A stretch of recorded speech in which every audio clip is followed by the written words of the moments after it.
Righto, money miners. This is a take two.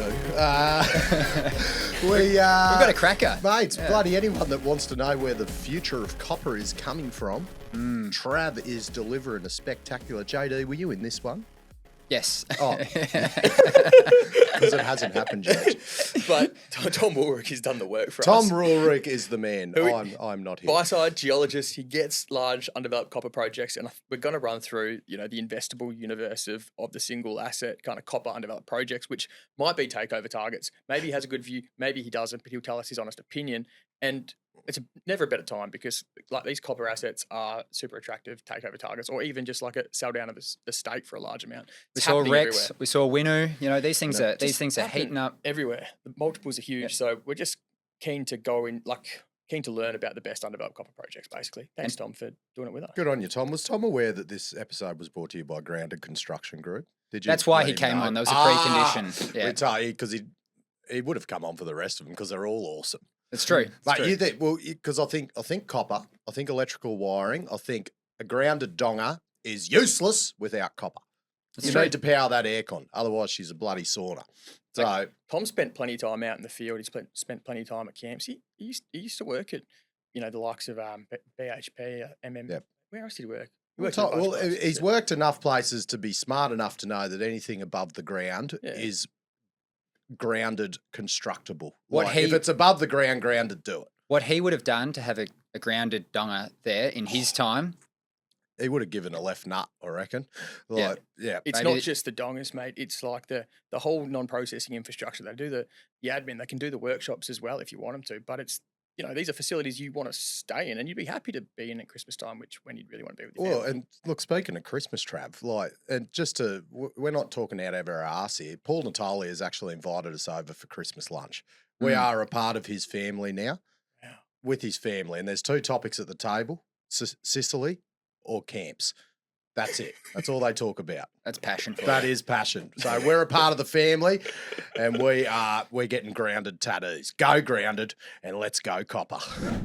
Tom Woolrych, thank you so much for dialing in and sharing your expertise. I do love it when a tweet turns into an episode, and you've risen to the occasion today. Yeah, pleasure to see you guys. Pleasure to meet JD. Likewise, mate. Meet virtually. Yona, as I call you. Happy to be here. And you lured me in on Twitter. Copper's been a painful trade for the last 10 years. So, it's something that I haven't lost focus on, something that I'm still passionate about. Even though copper's been a painful trade, there's definitely like a real theme in the market that, large or, like decent undeveloped copper projects, sometimes not even that decent, but they're willing to be bid up by corporates. The most recent one, obviously, Winu, an implied $2 billion kind of like valuation already for that one, which caught a lot of people by surprise. Yeah, I think we can thank in part Sumitomo for this episode as well, because they, along with the transaction with Rex, has sort of sparked a bit of interest around here for those big undeveloped projects. And a lot of them sit in North America, and you've got a great global perspective of the world as well as being a geologist. So we're excited to go through these names, with a whole heap of them being companies we know very little about. So we know nothing about the North American ones, just to be completely clear. Tom. Less than very little. Don't want anyone to think otherwise. But even before we talk about the specific companies, like for the absolute, numpties out there, what actually makes a good undeveloped copper project? It's a good question. I mean, I still believe in grade is king. So high grades, which is kind of difficult in big porphyry deposits, but porphyries have, scale. So, 50-year mine life. So, grade mine life, contain copper. Something I focus on a lot is contain copper. You pointed out that ASX names do really struggle. That's probably because companies exploring in South America see their natural home as being on the TSX, but it also means that it's a there's a lack of depth, a lack of quality in copper names on the ASX. So yeah, we can explore a bit of that today. And yeah, I can share my knowledge and interest on the resources. But some of them are, particularly in Canada, some of them are actually horrible companies as well. So it's very difficult to pick a winner. Well, you've got free reign to share all your thoughts here, mate, whether that be good or bad. I think we should start from the top with the biggest company we're going to chat about today, NGEX. So yeah, everyone familiar with the Filo story, BHP up in the Andes, huge porphyries will know about this one. But yeah, let's get kick-started with how this one sort of came, into your world and your understanding of it, with it now being a, just below a $3 billion company. Yeah, insane success story. Another Lundin family success. I mean, that's kind of a good copper trade. It's just do anything that the Lundins are in. I mean, that's a lot. That a lot of North Americans actually do that. You think as soon as they bought Fireweed Zinc or Montage or the companies that they're involved in, the share price goes up 50%. So yeah, Lundin, incredible alpha in the family, decided to go drilling on the Argentine side of the high Andes, and snagged probably two mines, although I can demonstrate in my 3D model that they're pretty close, being Lunahuasi and the Filo deposit, now controlled by Lundin Mining and BHP. Just as a side note, are you getting more bullish generally on the projects that fall on the Argentina side, given it seems that there's a bit more of a conducive environment to projects getting built and things kind of happening? Yeah, I guess the Malay trade has been super interesting, and I have a good part of this year I've committed to understanding and mapping out projects in Argentina, and the thinking there is just that it's relatively unexplored in comparison to Chile. Colombia is another big gap in the map in South America, the porphyry belt. They don't stop at national boundaries. Geology ignores politics, and the belt continue up through Colombia. So that's been two regions. At least looking for copper, big porphyries. Argentina and Colombia have been a focus this year. And with NGEX, it's like now a Canadian $2.8 billion market cap company. And I remember reading Koala's piece earlier in the year. He sort of talked about the better place to be on a relative basis was Filo, because that's prime for acquisition. And in the case of NGEX, it's like a lot of veins that take forever to kind of drill out. So it's not where to be. How do you weigh up what the deposit is and its valuation? I got to agree with Koala there. Although I think 2 years ago he made the opposite trade as well. I don't know if he traded on it, but at least he tweeted on saying he'd rather pivot from Filo into NGEX. And now that kind of works. And NGEX is sitting at, I think I've got it here, 2.67 billion Canadian dollars for a essentially discovery play. So, I mean, it's so close to Filo that it's going to end up in a mine. I'm just sending a request.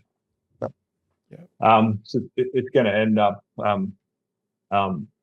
developed along with the Filo mine. So when are Lundin and BHP going to pay up? Am I sharing? Not just yet. Okay. Might take just a moment. No, that was me. I think you gave me permission. And then... There we go. Okay. So I pulled together the drilling from Hilo, the Filo, which is this big sausage down here, 4.5 kilometers, continuously mineralized, obviously controlling the let's just call it north-south oriented structure. Hundreds of drill holes, phenomenal, world-class drill hit. Now, from the north end of the Philo deposit to, the best mineralized hit in Lunahuasi, admittedly with, massive bloody gaps in the drilling here. It's just 5,400 meters, 5.4 kilometers. I don't know if you can see my rule here, but I've got this little tool where I can just measure from drill hole to drill hole, 5.4. Okay. Yeah. So that's a fitting distance for a mining operation. Yeah. It's remarkably close. Mm. And NGEX was kind of the original company. I believe Philo was spun out of it, and a couple of other amazing discoveries. So hats off to the Lundins, the current generation of the Lundins having the balls to go and drill at 5,000 meters. One of the metrics that I had at a previous employer, major company, was that you can't operate at 5,000 meters. So this is how old Lunahuasi looks. What can I talk about? This is probably the most interesting hit for me, hole 21, which is the southernmost. So Philo's off in this direction, but still mineralized, still completely open on its southern side. Management made a big noise about drilling this extremely deep hole from the top of the cliff face here. It was called hole 19. Yeah. They drilled a bloody, how deep was it? They drilled a 1,391 meter hole. Yeah. And management told us that the center of the porphyry system was roughly, in the bottom half of the hole. But all the assays came through with a donut. I saw that and I thought, ooh, okay, that might be difficult for the project. But what saved them was that sorry, I'm getting my teams alerts here. What saved them was actually this hole 21. So I still think the project has legs, and it'd be exciting to see them step out. So I took all the Lunahuasi drilling, thanks in part to some helpful friends, active Twitter folks. One guy called Gab, who's a private individual, but he's active on Twitter. He and I have been looking at it now for a little while. So just to give you an idea of what a world-class hit looks like, 772 meters at 1% copper. And then if you give yourself some credit for the gold and silver, you can get it up to 1.6%. And then you've got nice little high-grade hits in there, 3.5% copper, 3.4% copper. That's that. Still in the the size, 21, isn't it? Yeah. Yeah, all hole 21. There's still in the size of copper grade, bigger, higher. So, there's a bloody 15% copper hit in there. That's half the core is chalcopyrite probably, or energite. So I should talk about energite. Energite's the copper arsenic sulfide mineral. And your ears are probably sparking up when I say arsenic. It's not great. Has to be treated. You can do that using autoclave or some sort of hydromet process to deal with the arsenic, but it's got to be handled. This part of the Philo has that issue as well. Energite just one of the issues that needs to be dealt with. But when you've got so much copper, it makes it worth it still, and such high grade, it makes it worth it still to develop. Shoot, Jenny. How do you kind of think about it from a valuation perspective? It's obviously quite exciting from a geological perspective, and the narrative obviously around copper is supportive and everything. But like we've sort of said, it's a big number on it. And given how things have played out to date with BHP, Lundin Mining and Philo kind of coming together, what does that kind of make you think in terms of a timeline on a potential investment on this one? I'm not going to invest in it, probably. I feel like I've missed it. That doesn't mean, if I owned it, I wouldn't be holding, because I think they will get that bit of a takeover premium. And you asked about valuation. So the next step that I could take in Leapfrog is to build a volume, just to sort of say, all right, how much in cubic, how big is this in cubic meters? Times that by 2.6, and work out potential tonnages. So this volume represents the greater than 0.5%, which might be a low cutoff if this ends up being an underground mine. And with the cliff back here around hole 9, you can see just based on the collar elevation that there's a massive, whatever it is, 1,500 meter elevation difference. It's probably 1,000 meters vertically between from the top of the cliff down to there. So it's probably not an open pit. So that cutoff would need to be higher. But just while we're doing thumb sucking math and talking about valuation, there's 330 million tons. The density of the rock is going to be 2.6. So at 850 million tons is what we can expect from current drilling, still completely open, at least to the south, which is where I would be drilling next. I'm pretty sure they are drilling next. They've told us where they're drilling. I haven't read the release. Seasonal drilling in Argentina as well, so we're not going to know for a long time. Also, south of mid-hole take a long time to drill. So yeah, the valuation's steep. It's kind of all priced in, isn't it? But really good team, really good partners. This will be a mine. Pay up for quality. Yeah, it's one thing you learn in in our industry. And that's right. You can sort of punch on 10 million market cap companies that are going to go for zero, or you can make a pretty safe bet on quality. I guess that position sizing is what comes in play there. Amazing. Should we chat about the second stock on our list, Solaris? This is interesting to start with from a different perspective. Going to talk about geopolitics for a moment here, but there was the capital raising that they tried to get away earlier this year that got delayed from memory by the Canadian government, more or less, and they eventually just had to put a pause on that one. It was Zijin who was trying to put the money in, and then just recently we saw in the last couple of weeks or so that they want to uproot and become a Swiss company from memory. And yeah, project in Ecuador. What's your sort of thoughts on Solaris? Where's it at and everything, Tom? I think it's a buy. The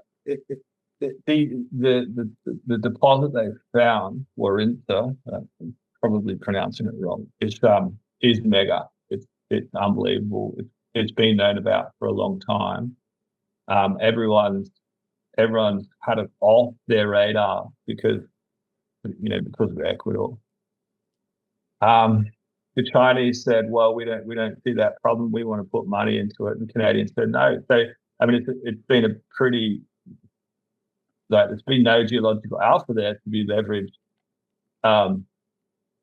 because the stupid Canadian policies, and I think it's the right move. So I'm actually talking to the CEO later today. I've not met him yet. So the question comes about 2 hours too early. So I'm really excited to meet him and learn more. And he is based in Switzerland, and they're listed in New York. And I think there's a local border. So they're going to be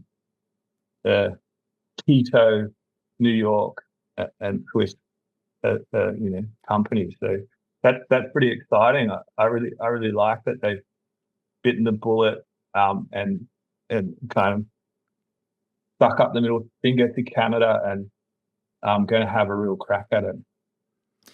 Yeah, we'll see what happens on the Canadian front. I'm really interested to see whether there's a reaction on their part, whether they sort of change their thinking on how they approach resource companies and foreign investment. But on the Solaris side of things, US 400-ish million market cap. So it's not tiny anymore. And your points on Ecuador are interesting as well. It was a kind of no-go zone for a little while, but now we've seen operations, working through to Del Norte again, Lundin relation there, and things have been going well. It won't be the only Ecuadorian-based project on the list today as well. But have you got comfort around Ecuador?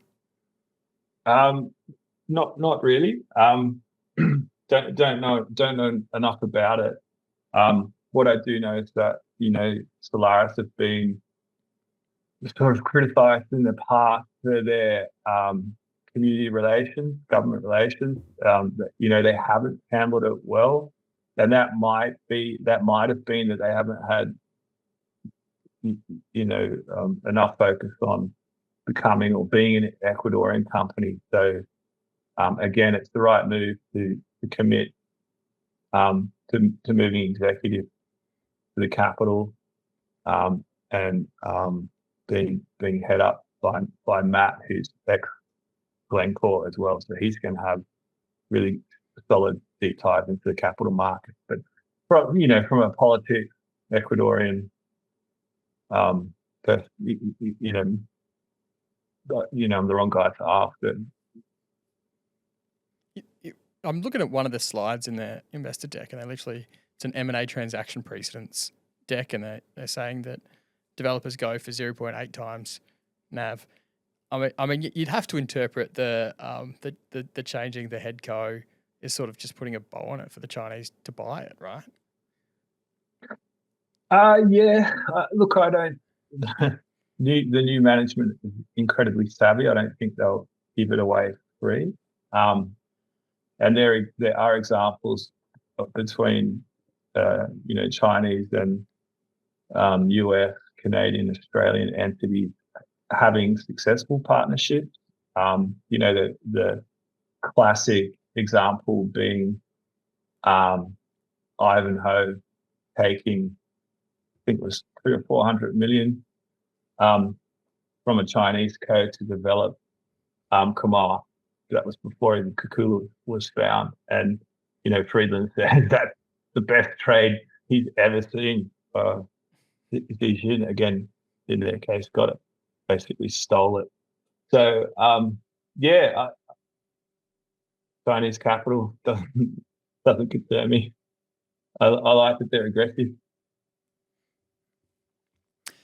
Should we move to a company that's a bit closer to home for the ASX investors out there? FireFly Metals. This is a really interesting one. So management team's pretty well known around these kind of parts.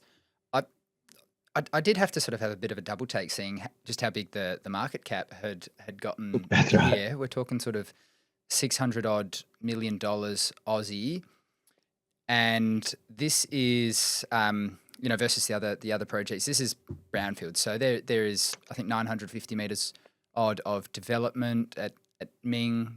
Decline everything. This has previously been mined. Really not that long ago either. Is this one you've gone in the weeds on, Tom? A little bit. So I'm a bit with you, JD, on the market cap. Although thanks to the Aussie peso, it's only 400 million US, 120 million US. The Aussie peso. It's a relative bargain, and this is one that it echoes the what we covered right at the start, that there's just a dearth of quality on the ASX. So people have kind of YOLO'd into FireFly because of the quality management, because it is a viable project. So I was surprised to see it recently come out as high as, I think, let's call it 60 million tonnes at 2%. So that's great, and the demonstrating scale. Again, putting a major hat on the VMS in Newfoundland is not, not particularly chatty geology. It's just it's just okay. It's probably high NSR rock. So like I missed the Adriatic trade that, a lot of people made a lot of money on. Me being too focused on tier one geology, just I sort of have a blanket filter for VMS deposits. But FireFly will make money. Because this was a previously distressed asset, and they brought it out of a distressed situation, and they're putting the dollars into exploration. So when you say kind of confidently that it'll make money, what's kind of changed now versus the cause of the downfall of the asset last time?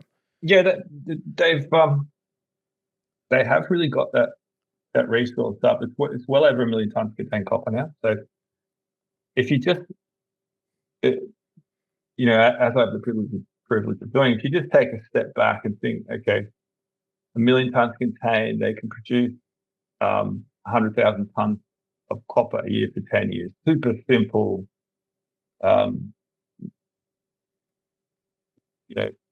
macro thinking, high level thinking. So those sorts of numbers are good. They're fine. That it's not top tier stuff.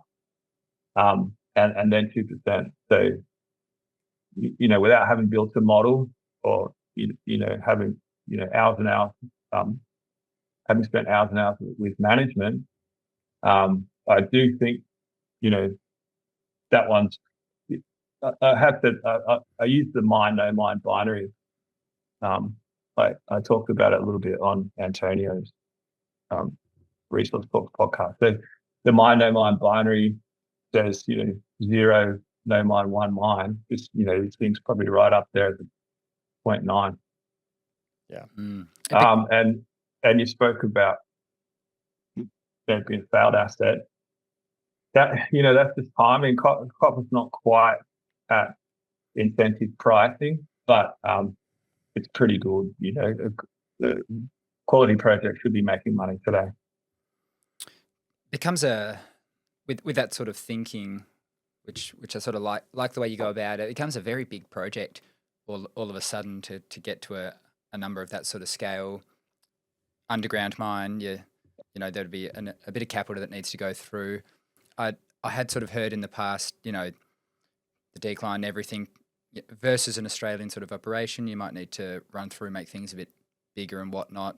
But, there comes benefits with the management team, and it's a lot lower cost of capital, and they can get raisings away. So it goes kind of both ways. It's a really, really interesting one. I wonder when the studies come out, what sort of scale of operation they are talking about, and how many tonnes they could potentially produce in future. Yeah, no, it'll be interesting. Again, it's not my sort of alpha crunching the spreadsheet, but I love as much as anyone seeing the CapEx number that I and the what do you kind of NPV? Yeah, what do you kind of think from here? Putting your geo kind of hat on. Do you think there's potential for the market cap to keep growing as they build out that resource, or do you think it's kind of at that point where people start to look at the studies and how things kind of come together now that they've got over that 1 million tonnes contained? Yeah, I think it's actually cheap if you look at it from enterprise value per tonne of copper metric. I don't think I have the number in front of me, but I did calculate it once, and it is issue. I don't have the cash balance. Cash, I think, is 88. So here we go live. Yeah, so it's in that $300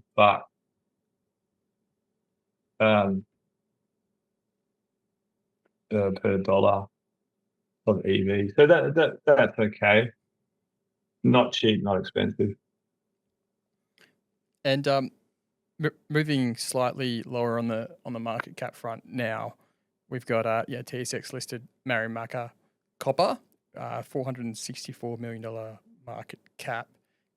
This one, it seemed just from my tweet, the comment section consensus that this company will be taken over in the next 12 months by Mitsubishi. And we've noticed in the Australian media that a bit of talk about them potentially listing on the ASX as well in the near future. Hayden Locke,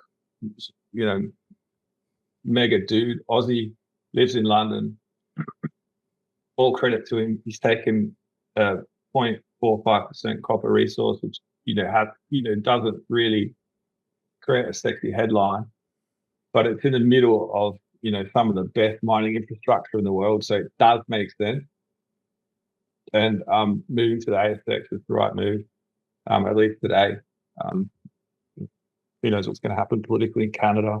Probably a change of government. So some of these comments that we're making today, dunking on Canada, that could change. But for today, it's the right move and super good stewardship by Hayden. From a kind of met perspective and looking at the mineralogy, anything kind of stand out to you as being potentially problematic or pretty kind of straightforward? It's all pretty vanilla. I haven't dug into it enough, but that grade is the higher the grade, the better the recoveries generally.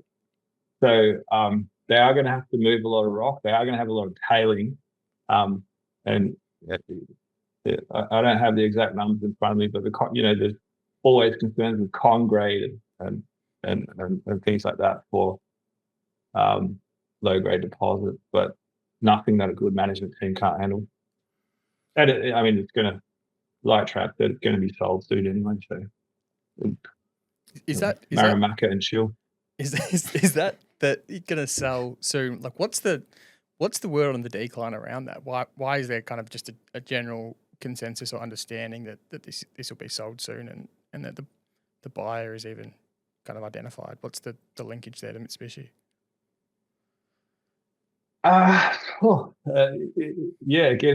Again, wrong question, but it's just such an obvious sort of deposit on the mine no mine binary, right?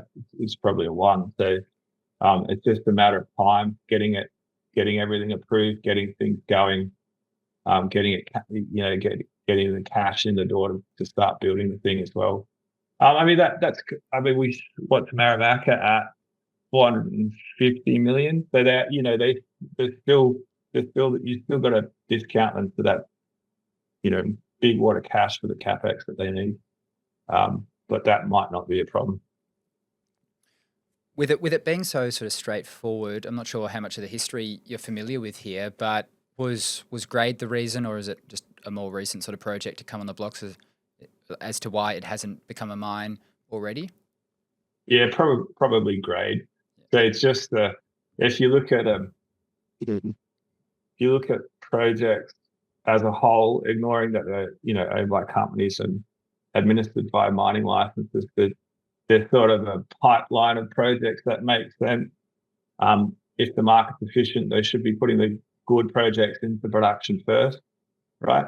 And Marimaca's just the next one off the next cab off the block. Fantastic. Well, we're going to a different part of the world for the next one, and this is quite I call it a unique proposition relative to the other companies. So we're talking about Entree Resources now, who are JV partners within the Oyu Tolgoi. People will obviously be familiar with Rio and OT. This, it's quite different from a whole lot of the other operations, but in your sort of home court, Tom, how does it look from a geo perspective? I mean, it's quite important for all of OT, right? That's right. Yeah, so that's another expensive but pretty obvious home run entree. It's a matter of if, not when, they get taken out. They just because of the complexities of the past, entree gold have a postage stamp size license over the deeper parts of the Oyu-Tolgoi deposit. I think it's splitting head. It's called Hugo Dummett, which is a famous geologist that helped find it. I had the privilege of drilling in Mongolia in 10 or 11. I'm living in a yurt for a month on, month off. Sometimes minus 25, sometimes 20 degrees in the Gobi Desert. So I know that part of the world pretty well. And yeah, Rio need it. Entree want it gone. It's going to happen. Just a matter of how much they're going to pay for it. It is deep, but it's a high grade, critical part of the resource. But Oyu-Tolgoi is famous for being incredibly rich in bornite, which is a beautiful peacock-coloured copper sulfide mineral, probably most geologists' favourite sulfide. I think we read this article in the Fin about a month or so ago, detailing how Rio actually wanted to accelerate the part of the mine plan that would be mining, the RLs that Entree has it sort of like claim to, but they really just wanted to wrap up Entree first, and it almost seems like a perfect sort of a catalyst situation in some respects. Maybe some people's base case was that comes in later in the mine plan, but Rio actually wanted earlier.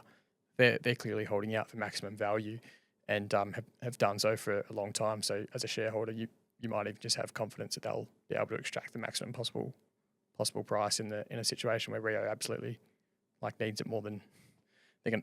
They'll pay above NAV for it just because of everything else that comes. That's right.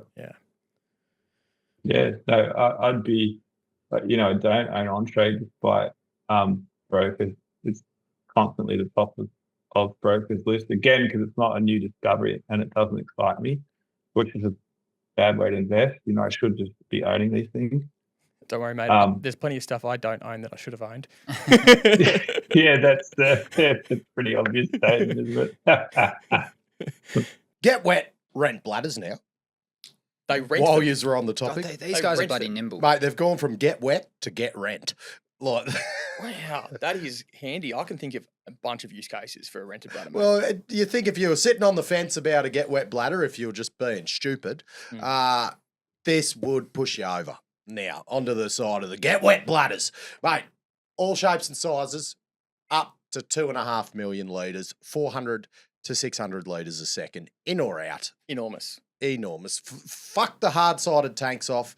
No concrete footings, just flatten a bit of land, chuck a get wet bladder on. Mate, you can store water, you can water A to B, you can get rid of water, or you can just put it there because it frickin' looks cool, as you can see here. These guys bloody look after their clients, don't they, Oh, Matty? mate, it looks better than a wind turbine. It is just a picture of beauty. Save yourself some money as well. Mate, store it. And then you've got it when you need it. It's just... Oh, mate. You don't want water problems. No, you do not. You do not. They'll set it all up for you. Just give them a call. Work, JD. They do the whole thing. Turnkey. Mate, just do yourself a favour this Christmas and get wet. Alrighty, back to Ecuador, I reckon. This is one with some familiarity to the Aussie market, SolGold. So from a corporate perspective, this one's always been intriguing. You've got BHP on the register, you've got Newmont now, previously Newcrest, little old DGR, as well as Jiangxi Copper, the big Chinese copper miners and copper producers. So yeah, there's a whole kind of quirky array of names on the register. Not a small market cap either. Sort of last time I looked, it was between 400 and 500 million Canadian. It's LSE, this one, 240 Great Britain pound. There you go. So Trav kind of hit on a nerve there. So the LSE and Ecuador, again, kind of a project that everyone's known about for a long time, large, good grade, but Ecuador, but LSE. So Has it not got a TSX listing as well? It does, yeah. But Well, I think you'll They find come from the JV partner when they acquired. something funky. Yeah. And the bulk of the liquidity would be on London, Yeah. So I think we spoke about this, although Daddy wasn't there, but I think I've made this comment on Money of Lines in the past that, the LSE as a market maker set up on their board. So kind of, I just hate investing in London because of the market maker thing. You never know if your bid's going to get, if your ask is going to get taken out, and then Ecuador, and then always just being trying to. It's like you stick it on your watch list and you worry about it when copper's $5 or there's something obvious happening politically, or there has to be some sort of non-technical catalyst for you to buy Sol Gold. It means I'll probably miss it again because I'm not focused on these sorts of non-geology things, but fantastic discovery, exciting. It's probably a one on the mine, no mine binary. It's interesting because they've pissed a lot of people off with the financing process. I think notably the royalty. There's like recent progress on that financing front, which I'm scratching my memory here, but I think it included streaming on top of that. So 750 million in streaming with a potential to buy half of it back in case there's a takeover, and want to keep these people happy, want to keep them happy as well. Yeah, I wonder if it's I wonder if it's another like a acquisition target for the Chinese if Ecuador for them is a favourable jurisdiction. I don't know. Yeah, that would be an obvious place to go looking for capital there. That just to comment on these sort of creative ways of getting capital. Often if that starts to become if that starts to become important, it means the other hairs on the project a problem. So it's ironic that it's ironic in a way that projects with issues on them have a way higher cost of capital. Yeah, so the projects that need the cheapest capital are burdened by all these exotic ways of extracting value from them. That's a great point, I think. Totally. A little bit further down on the list, we've got Aldebaran Resources, so ALDE on the TSXV, with a current market cap of about 313 million Canadian. I got to admit, I know very little about this company, Tom, so you're going to have to fill us in here. Yeah, I'm pretty excited about Aldebaran. John and Ben, the guys the MD and the IR guys, super good dudes.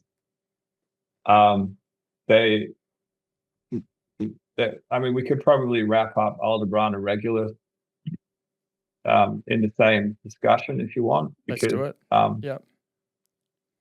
Good old John Black, spent his career scouring South America for the next porphyry. Also worked for large companies. So he'd known about these projects through his fairly long career. Put his boot on them at the bottom of the cycle, and now he's advancing them. Again, super good steward of capital, super good steward of these assets. So Aldebaran recently put a super exciting resource upgrade, as well as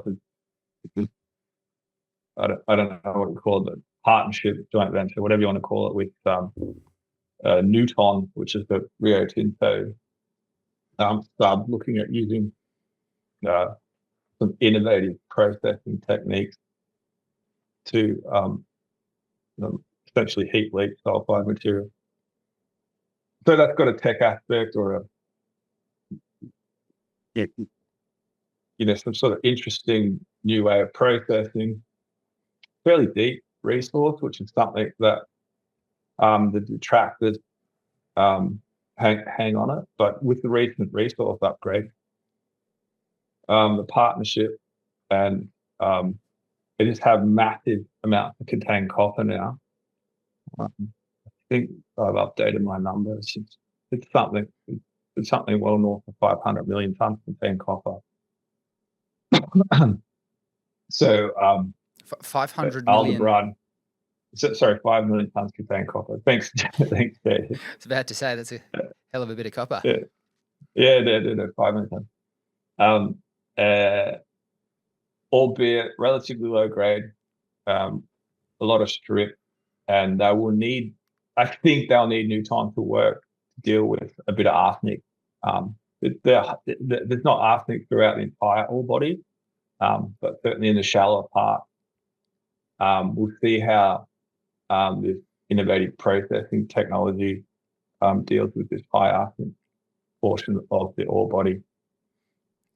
For me, Sibanye and South 32 are both on the, but both 14-ish% shareholders as well. Yeah. I mean, it's fairly well known, fairly long history that the Sibanye Stillwater holding comes from them vending the asset out. I actually got some data that ALDE, when I became interested in their deposit, I asked them for data. They said, "Oh, we don't really do that sort of thing." But I found it on the Sibanye Stillwater website and built a bit of a model to try and understand it. So that's how they've got that holding, and that's how I formed my opinion. That was a bit deep and a bit arsenic rich. But then that with all essentially the thing forms the thing forms a bit of a syncline, U shape, and then the guys punch their holes down through the middle. It's an anticline. Sibanye had drilled out the limbs, and then ALDE punched some holes deeper down and found some more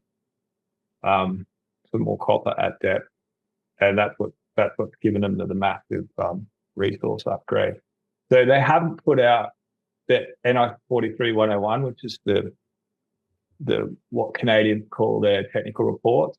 They haven't put that out yet. They've just put out the resource upgrade. So I'll be reading the NI 43-101 when it comes out, just to work out how the geometry of the ore body's changed since that Sibanye drilling.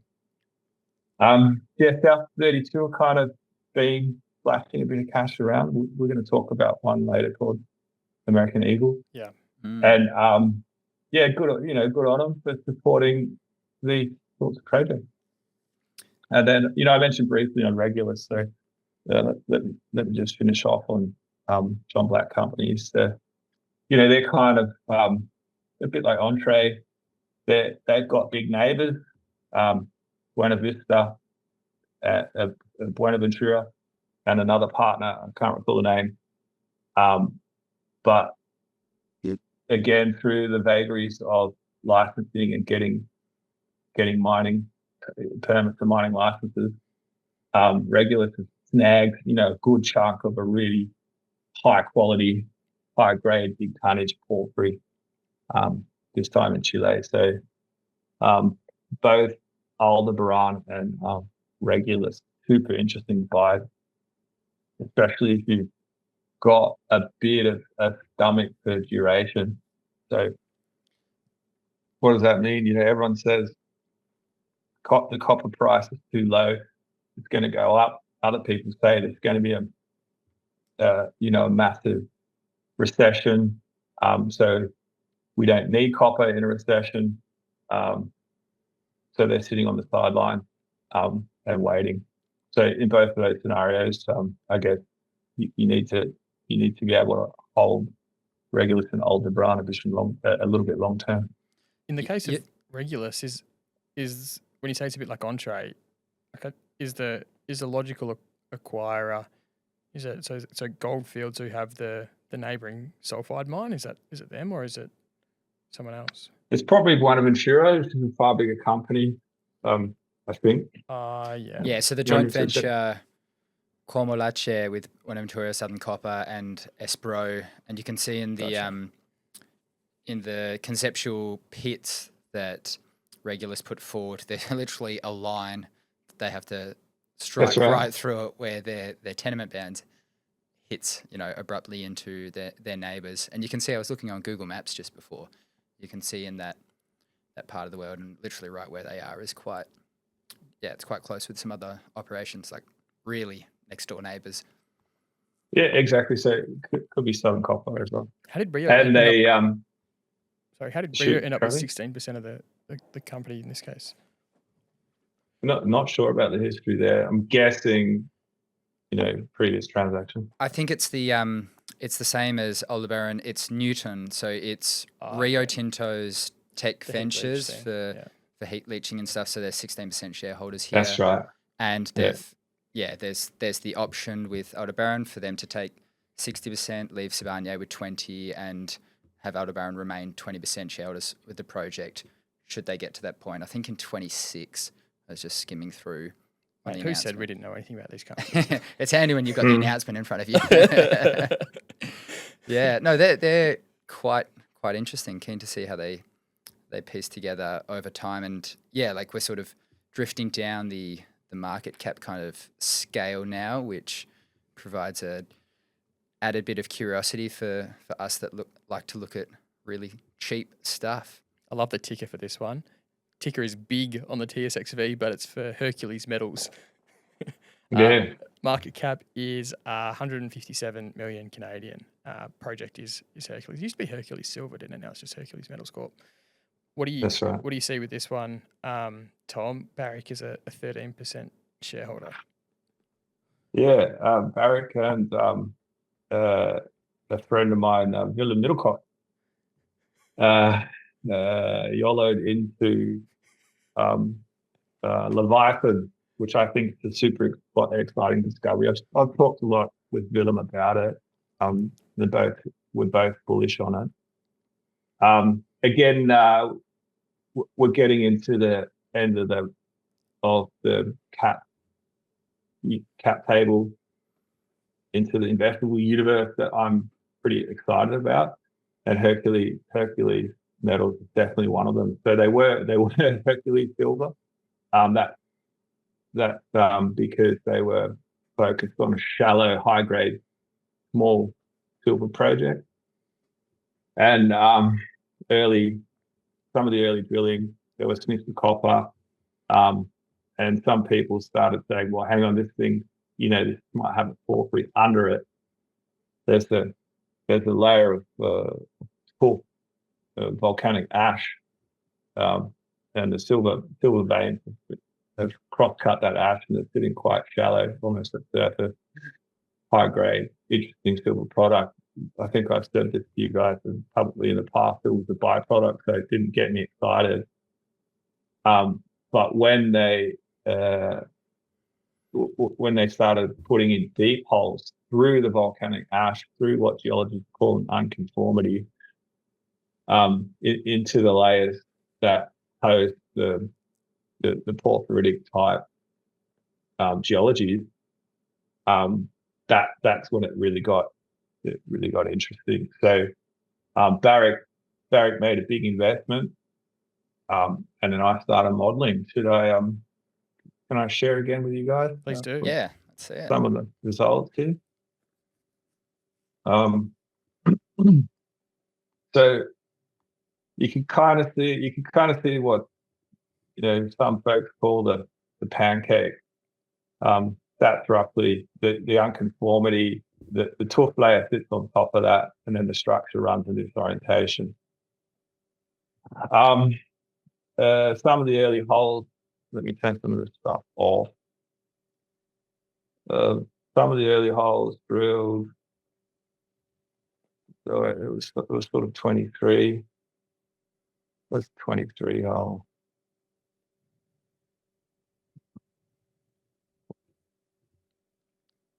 Sound off? Kind of lagging a bit here as well. But they were 0.4, sub 0.5% copper, some of them. So sniff, yeah. But they had, they had this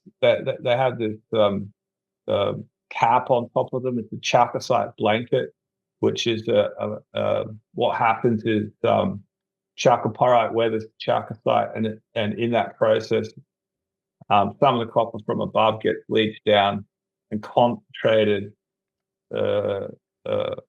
up in the process of leaching and upgrading and weathering the mineral, probably from chalcopyrite to chalcocite, which has a better copper tenor, copper to gangue ratio. So you get zones of 0.8%, which is a good grade for copper. Here's another 0.8er, and there's 45 meters at 2%. So you get this pancake below the unconformity of higher grade material that I've modeled in red here. Probably all joins up, which is pretty exciting. So big pancake, that's 40 million cubic meters. So we're looking at already over 100 million tons at greater than 0.8%. Decent percent. And then grade. Yeah, it's good grade. And then this year they started putting out hit 145 meters at 0.5, bit of a gap, probably a dike or a sill, where the grade drops below 0.5, but then as you get out through the path, through the sill, again on the other side, 153 meters at 0.5. So 150 meters there, 140, got 300 meters of 0.5 in this whole 12. So again, I'm looking at that going, well, the critics for this project in the past have said that the hypogene, which is what they call, geologists call the fresh rock, this would be chalcopyrite, I assume. The hypogene is not high grade enough for a mine. I'm looking at these long hits at 0.5, knowing that it's probably, it is a porphyry system, albeit it's a bit older, so it's structurally complex. It's not like in South America where the deposit's super young and they're not too fucked up by tectonics yet. So this thing has been tossed around a bit given its age. A bit like we have in New South Wales with Cadia Valley. So you gotta get to know these things. I think it took 200 holes or something to find Ridgeway.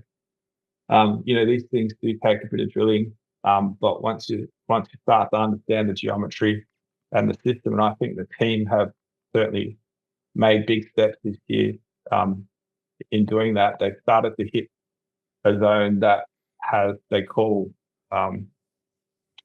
early biotite zone. So what that's telling me is that they're hitting the potassic part of the porphyry system, where they're getting this greater than 0.5% and massive tonnages of it. So I've created another bubble here at 0.3%. It's kind of a bit blown out in this orientation. So the resource geologists will be cringing when they see that, but you've got to have a bit of fantasy. So there's already 100 million tons at 0.3 cutoff, 0.5 head grade, and completely open. So it needs to be drilled. Like 260 million tons. The math on that one's pretty easy. And the market kind of sleeping on it. Like people expected more based on the phenomenal early hits. Now the hard work's starting, and it's caught a bid in the recent few couple of weeks. Probably as people start to understand this 0.5% stuff at depth. And let's see what happens. There's a batch of holes coming out 2021, I think, that I'm super interested to see. And then that will be, we'll probably have one of these binary moments, mine, no mine moments for Hercules, maybe even, this year. It's probably a 0.5 or 0.6 on the binary. And if it pushes to 1 or 0.8, it could be $1 billion market cap pretty quick. So that's exciting. What are you looking for to improve the certainty there? I want to see them drill out this zone where they're seeing the biotite. Yeah.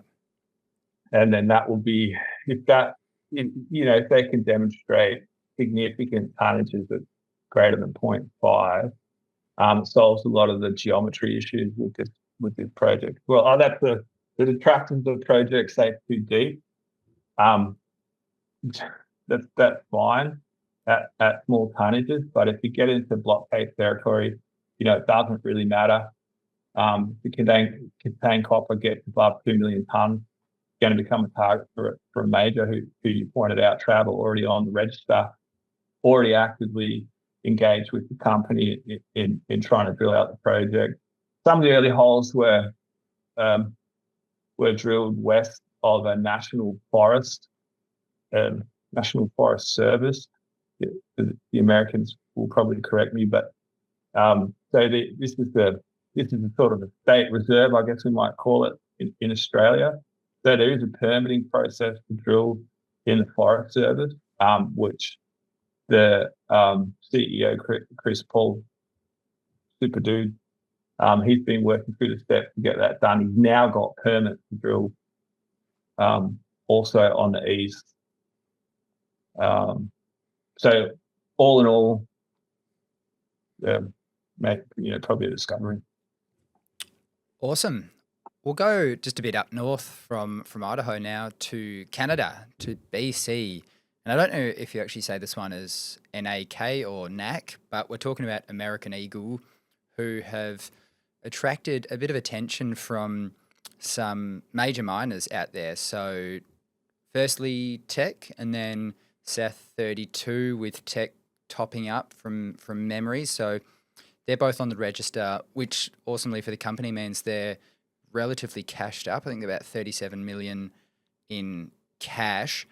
And yeah, I think I've read earlier 25,000 meters planned for next year, and they've obviously done a fair bit of drilling over the past few seasons at their Porphyry project. What do you make of this one, Tom?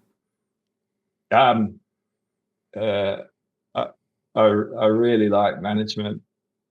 They've been trying to goad me into buying. Part of the job. Yeah, exactly. So Tony, he's a really great character. Again, super steward of the asset. Engages with investors, engages with Twitter people. A guy who's become a friend of mine as I've come a bit more public focused. He'll be going red right now. But Nate, he has become a friend, and he has I do calls with him and share WhatsApps with him. And his research in and his passion for American Eagle is super infecting. It's probably a company that I would have ignored based on their drill results so far. And I can quantify that. I don't want to make an unfair statement. Again, I'm going to share. Just tell me if this becomes too annoying, but I think a picture tells 1,000 words. So,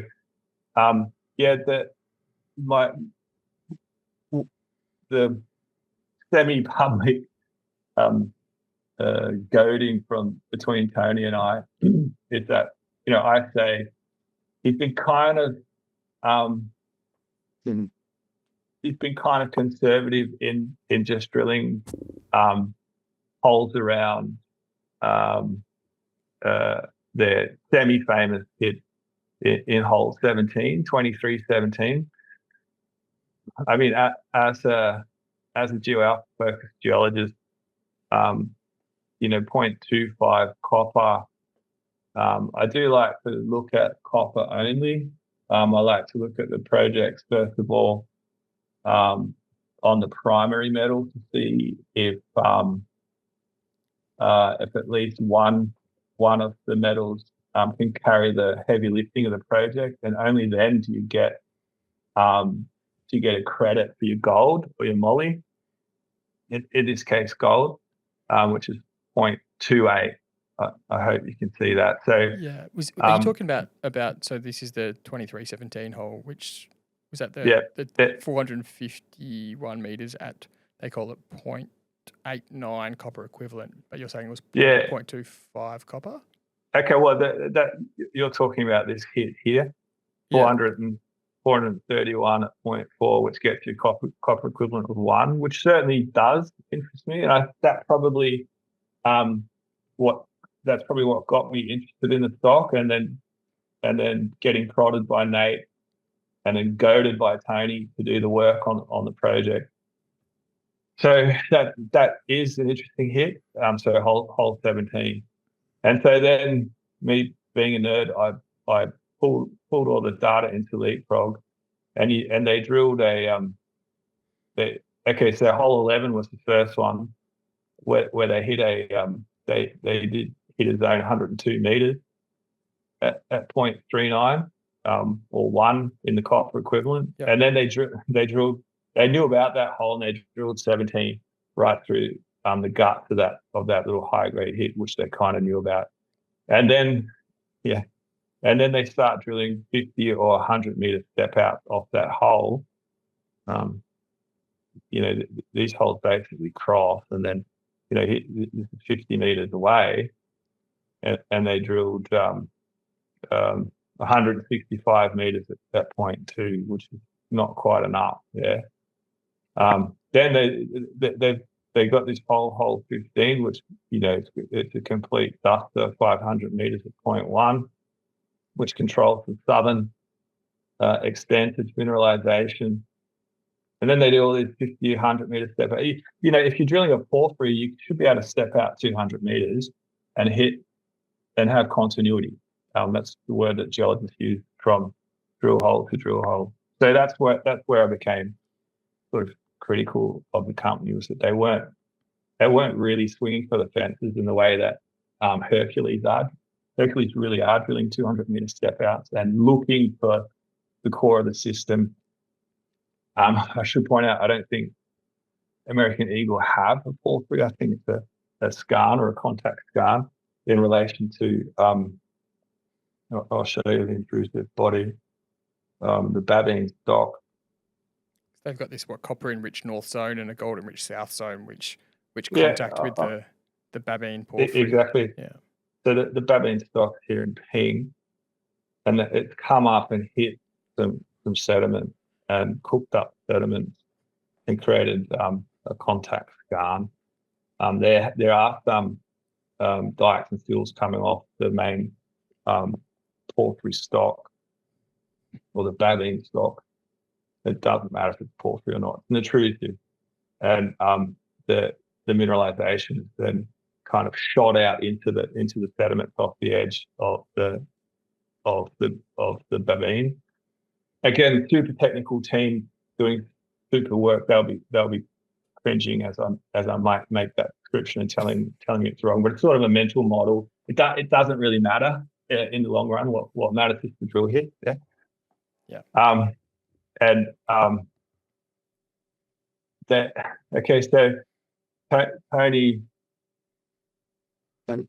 Tony sort of hung shit on me for saying, okay, well, you need to do proper drill hits. And he said, his answer to that is, no, we've got a tiger by the tail.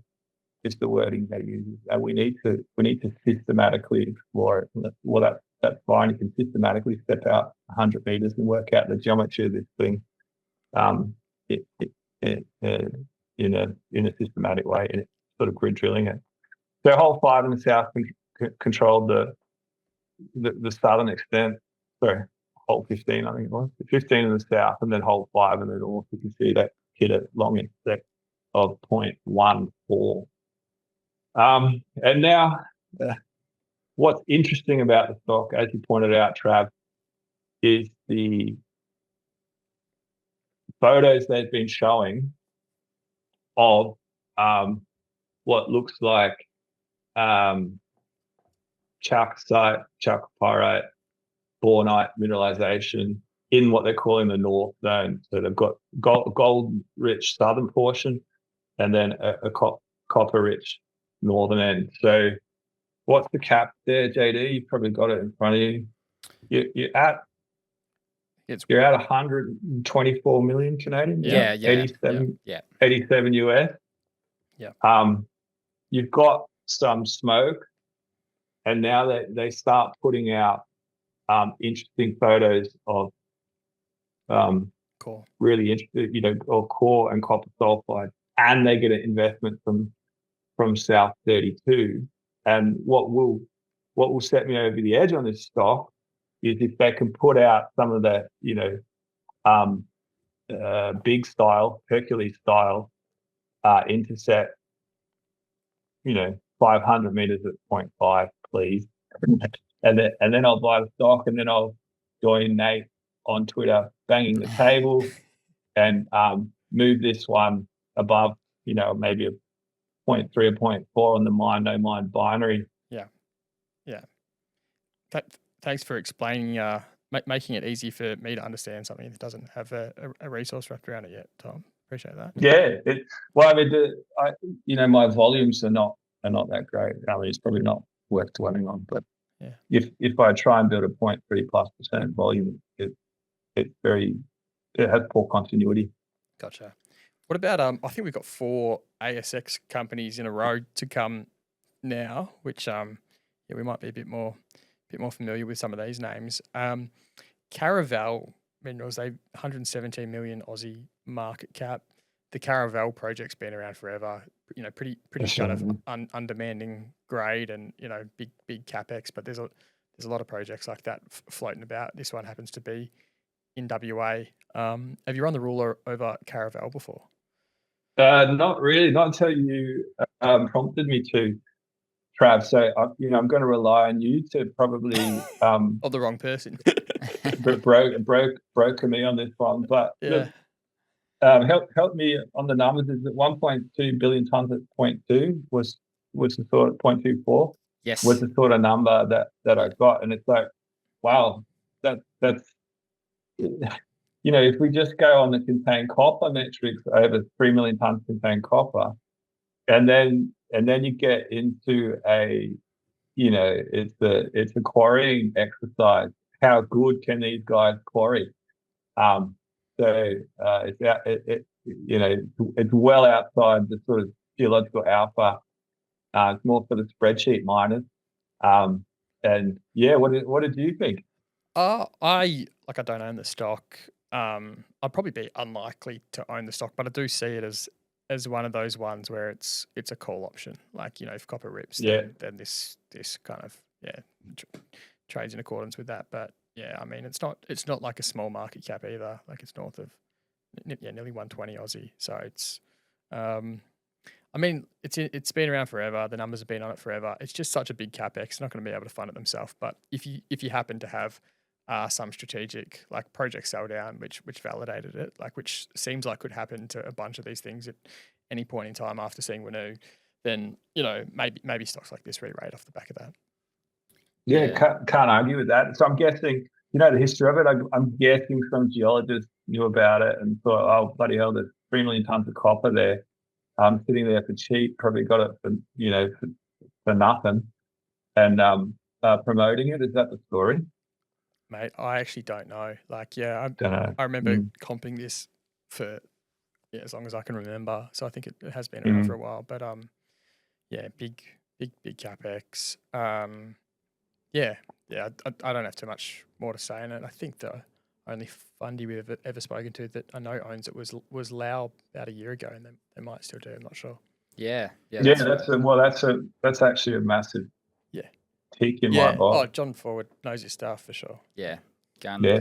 Yeah. And then like your comment about it being a call option on copper is exactly right. So John being John, he's probably set pretty low, probably through an early raise, got set low on that. Now he's just sitting on it. Good on him. Well done.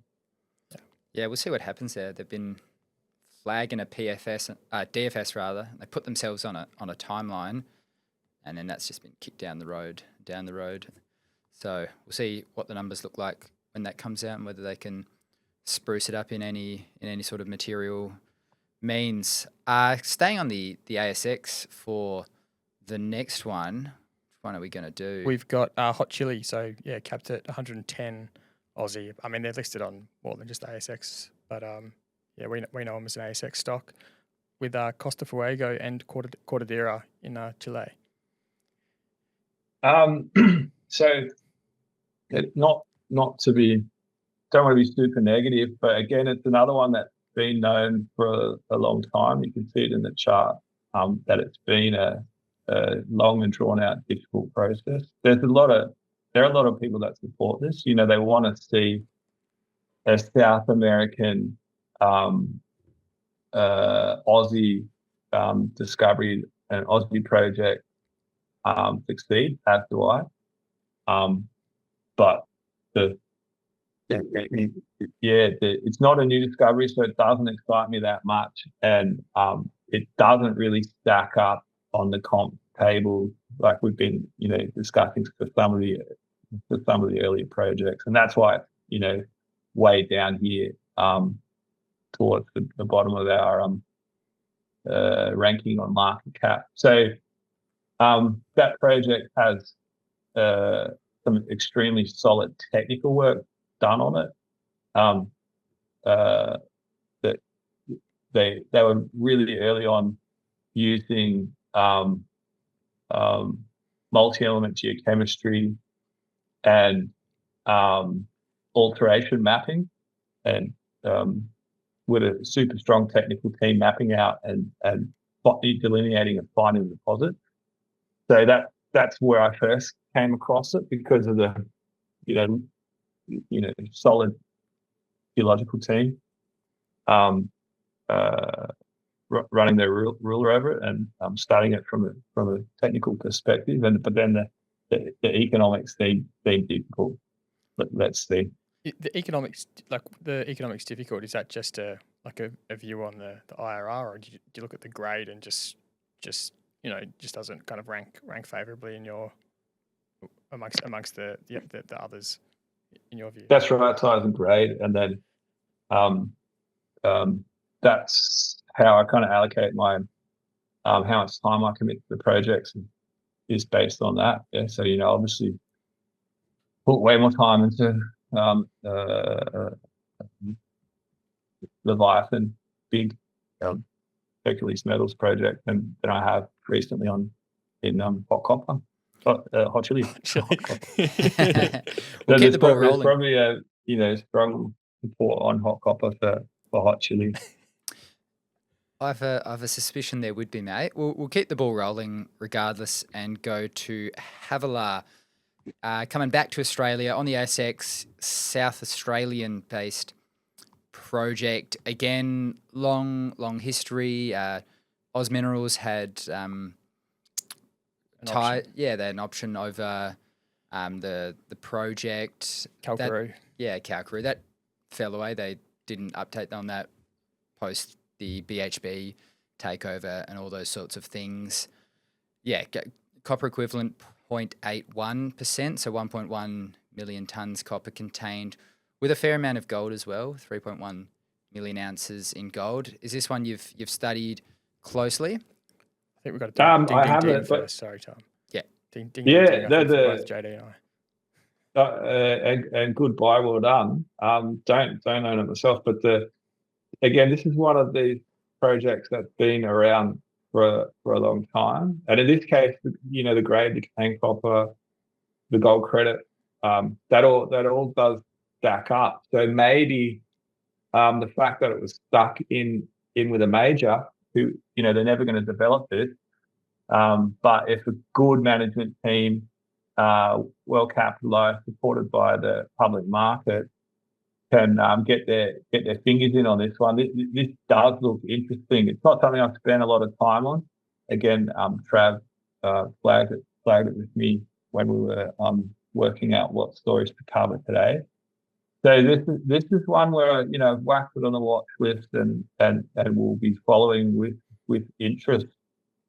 And the cap, there's still arguably a lot of the room, 50 million US, 80 million Aussie, 78 million Aussie. So there's still a lot of room for upside there if the team can deliver. So good on them.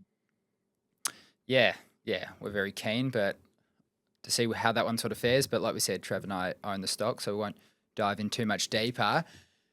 This next one is, again an Aussie one with a bit of history. So Cyprium, we spoke about them on the show just 1 or 2 odd weeks ago. They had that MBIO just drop in their letterbox, which management said no thank you to, and then subsequently capital raise on the back of that, which the details were posted up just this morning. But yeah, I mean, it's Brownfields again. Yeah, it's not a pure exploration play. It's not right in your wheelhouse. But have you spent time studying it, given it's looking to have a new life?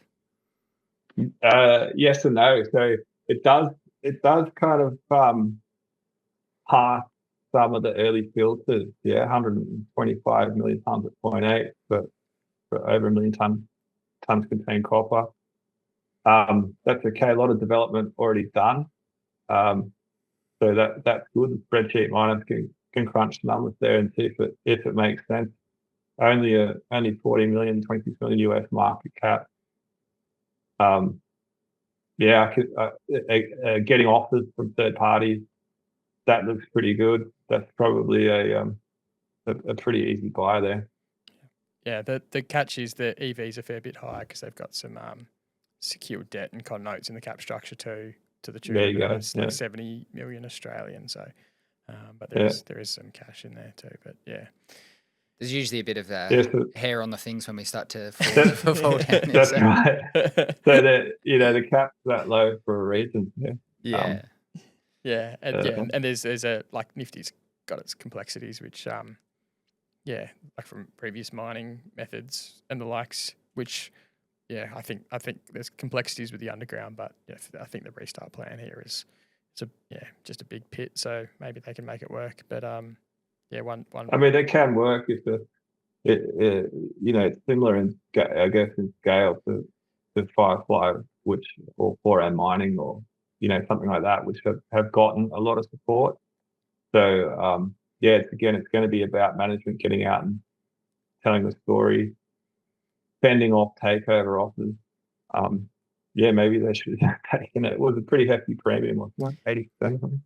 It was about 100% from maybe somewhere in between. I can't remember, but I mean they did the cap raise, and the biggest shareholder went from 12% to 19%, and directors took a good chunk of the rest. So there wasn't much left for something scheming.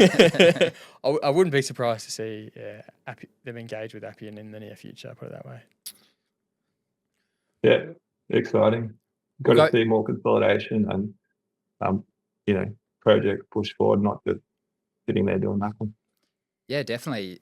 Last couple we're on to now, and I'm excited to get your perspective on Aras Minerals. Kind of, a lot of it sort of sits with the jurisdiction. Kazakhstan is one that we've heard a couple geos sort of touch on as a potential part of the world that might get a bit more attention in future. So excited to sort of watch that space generally. Granted, I don't know too much about the project. Have you gone in on the weeds on this one, Tom? Yeah, definitely deep into the weeds. So I'm a Kazakhstan bull, as most people know, or most people that know me know. And you did tell us on our last potty, so that's all right. Some of us did. Atlas is a few. Yeah. Anyway, we could talk just an hour about panels, but our app is listed, so people can buy the stock. And well, so the history of this one is they got a option over a,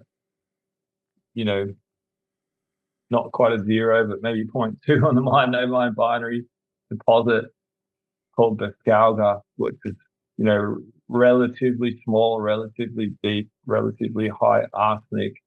Certainly were more effort in punching a few holes in to seeing if you can solve those issues with Bescalga, and then exercise the option, which I think was $15 million to take control of the thing and advance it. So they spent a couple of years going through that process. Can't really criticize them for that, but they haven't been napping. They also pegged a bunch of ground. They've got joint ventures with tech, which tech are funding. So, you can buy the stock and sort of ride the coattails of the tech exploration. But there's one particular project that they've recently pegged and taken control of, called Bereshki, which is not quite pre-drilling. There's some historical drilling, long 100-meter intercepts. But what's gotten me excited about Bereshki on the elements license is the multi-element geochemistry that they've been doing. They've got a really tight soils grid, so they can essentially, using PXRF actually, so the handheld gun that they zap soil sample with, because it's cheap and rapid, they can create, they analyze tens of thousands of data points, essentially made a geochemical map of the elements license at high density in extremely short time. And now they've got a geochemical, fingerprint of the Bereshki target. And then what's got me excited is, it's not even the PXRF isn't great at picking up gold or even copper, but it's good at picking up the lighter elements. So there's coincident arsenic and moly and copper and gold anomaly, also coincident with geophysics, which they've got a lot of geophysics of, and they're drilling it now. So as a geologist, it's super exciting. It's going to be, months maybe, if we know, when we'll know if Bereshki is going to be a discovery or not. It's capped at 28 million Canadian, 20 million US. So it's still super cheap. It's got a really good shareholder registry. Some of the biggest names in Canada have been jumping on it. And me and a buddy, Twitter mate, Paul Lucasen, he's been to Kazakhstan. He's been in the field. He's not a geologist, but he's pretty close to it. He's a good. He's pretty kind. He's passionate. he's a polymath. So he's realized that he needs to read and learn, and he's done the work. He's probably done an undergraduate level of reading and study for just out of interest.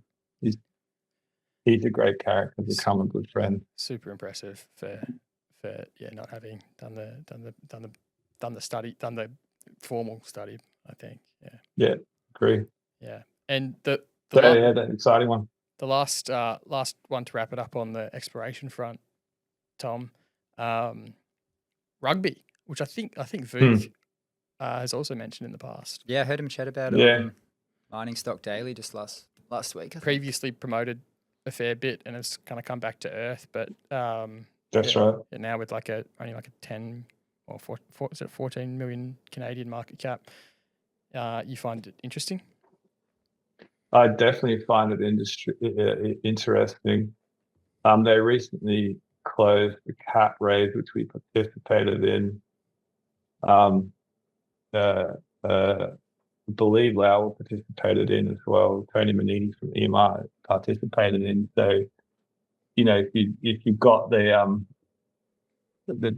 triumvirate of GeoNerd in there, there's something that we're all interested in. And again, Vukasin saw this early on several years ago. They were drilling a deposit that they call Cabrasco, drilled 2.5 holes in it. The third hole hit a really intensely altered part of the system, which is actually geologically interesting. It's probably clay and white mica that they hit, which means that they're getting, they were drilling in the right direction, but it is difficult ground to drill. And the rig got locked down and they stopped drilling and they ran out of money. And they essentially thought they were going to have enough information to attract the major. So in the boardrooms as happened, the management were there trying to drum up interest, trying to not give away what's clearly a discovery for free. So they've been promising to deliver a joint venture for 2 years or more, and haven't delivered, and the market rightly punished them. So what's changed now is that Rugby have said, all right, we're going to call the bluff of the majors. Rio Tinto's drilling on our southern boundary, literally kilometres away, on their Cometa joint venture with a private company called MCC. We're going to raise some money, bite the bullet, pop the dilution of the raise, 4.1 million. I think they managed to string together. We're going to drill it ourselves and see what happens. So that's what's gotten folks like Tony, John, and myself interested. And again, I could just demonstrate that picture tells 1,000 word type scenario here. So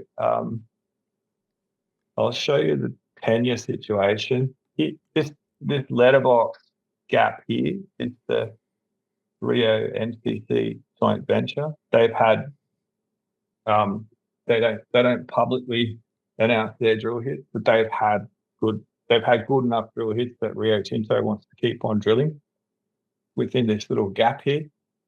And let's say, from the southern boundary is only 1.4 k's away to 4 k's. And then Rugby has this little postage stamp here south of the MCC Rio project. And then MCC and Rio have the rest, 70-30, I believe it is, surrounding it. So it's not a huge license package. It is a risk that they have such small tenure. They are going to have to co-develop it if it is something. Again, that's another hair on the project. But I look at it and think, well, if you've got hit like 750 meters at 0.4, give yourself a little kick of molly to get you up to 0.5%. So long intercept at that sort of critical 0.5% cutoff with high grade zones, 172 meters at 0.74, 138 meters at 0.77, and excitingly, hole 3, the hole that failed, they drilled 100 meters at 0.7 when they had to stop drilling. So it's almost unheard of to have a 3-to-3 success rate in drilling porphyry. Sometimes these things take hundreds of holes to understand the system and start to get these sorts of intercepts. And then it's extremely early days to start talking tonnages. But if you just take a very simplistic approach and say, does this thing have continuity? Does this thing have scale? I can create a greater than 0.4% copper shell, which just creates a naive bubble like that. That's already at 80 million cubic meters, again, times that by 2.6. To get your thumb suck resource. So it's already greater than 200 million tons of volume that may be greater than 0.5% copper. Vukasin hangs shit on me and says, yeah, but it starts at 156 meters.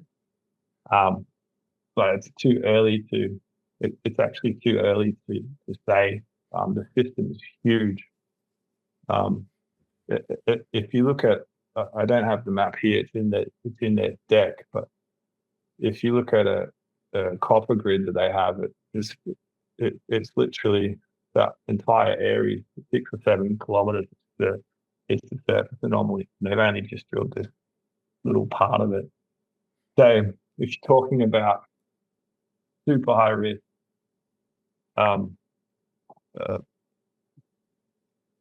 difficult jurisdiction, have to do a deal with the local party, the Afro-Colombian, who are talking and doing deals with rugby.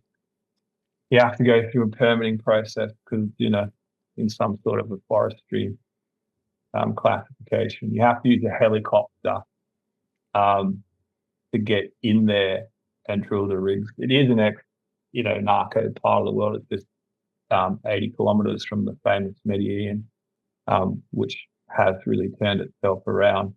The mayor of Medellin is running for presidency of Colombia. I think that's sort of 18 months out. So we should see maybe some change politically, maybe an impetus on job creation, maybe an impetus on mining, and certainly anecdotally, management at rugby has been sort of the regulator kind of saying to them, you need to be active here, you need to get going, which is, I guess, a positive sign, right? So a lot of issues, but for 15 million Canadian, 11 million US, with I'm pretty comfortable to say a confirmed discovery. You're looking at big leaders there if they can overcome some of those issues. And some beautiful pictures of Bornite to go with that presentation. Oh, they're cool. So stunning. This is every time Nate sends me a picture of some core from the Babine stock from NAC, I send him a picture of a photo from Carrasco. So what I see in those core photos is veining, intense alteration, multiple phases, cross-cutting each other and completely blitz. The structure of the rock is sort of almost milky, and that's the hydrothermal fluid passing through the system, and it is a porphyritic rock. It's a true porphyry. Fascinating, Tom. I have learnt a tremendous amount, so can't thank you enough for making the time, sharing your knowledge with us and the money miners out there. Brilliant, mate. There was something in there for everyone, no matter where your risk appetite is. Really, really appreciate you kind of unpacking the plethora of undeveloped copper project stocks out there. Yeah, pleasure as always, guys. And again, thanks for asking me to do it. I've had to, sharpen my pencil a little bit on some of the copper names that I haven't, didn't know much about, and again, some of them that I love. But irregardless of what you think about, copper in the long term, there's certainly some geological alpha in that list that we just discovered. You know, you can invest in them just as they're discoveries, and they're going to be mined. So, I hope some people find some value in there. Big time, mate. And I reckon people should get their loved ones a certain book for Christmas, by the way. Thanks for bringing it up. Yeah, there's only been see a how close we have it on the wall, mate? It's always on display. I don't know if you've ever seen that. I noticed it. And there's only been a handful of people that it's triggered with them, and they're like, bloody hell, is that your book sitting there behind Maddie? It's the best advertising that I've had for the book. You know, please support the book, guys. There's no money in the book. For me, there's probably a bit of money in it for CSIRO, who, you know, support future projects with me on the book. But, that was a passion project, and being something that, you know, I'm super proud of it. It was super fun. And, thanks for sticking behind Maddie or behind Trav. Prime positioning. I like it when it's behind Ali because she's so pretty. Prime positioning. It's that good, mate. It's like the only other book next to it there is The Money Miners by Travis Sykes, which of course, that's a classic. The OG. So. Yep. Rarefied air. I am not worthy. Awesome. We'll let you get back to it, but thanks again, Tom, and to the Money Miners. Have a great weekend. Is all. All right. Big thank you to Tom for that one. That was a cracker, and a couple other partners to thank. It was a ripper, wasn't it, JD? It was a barnstormer, mate. Mineral Mining Services, Grounded, Sandvik Ground Support, CRE Insurance, K-Drill, Daysat, Saltbush Contracting, and last but not least, Get wet! Hoodoo Money Miners. The information contained in this episode of Money of Mine is of general nature only and does not take into account the objectives, financial situation or needs of any particular person. Before making any investment decision, you should consult with your financial advisor and consider how appropriate the advice is to your objectives, financial situation and needs.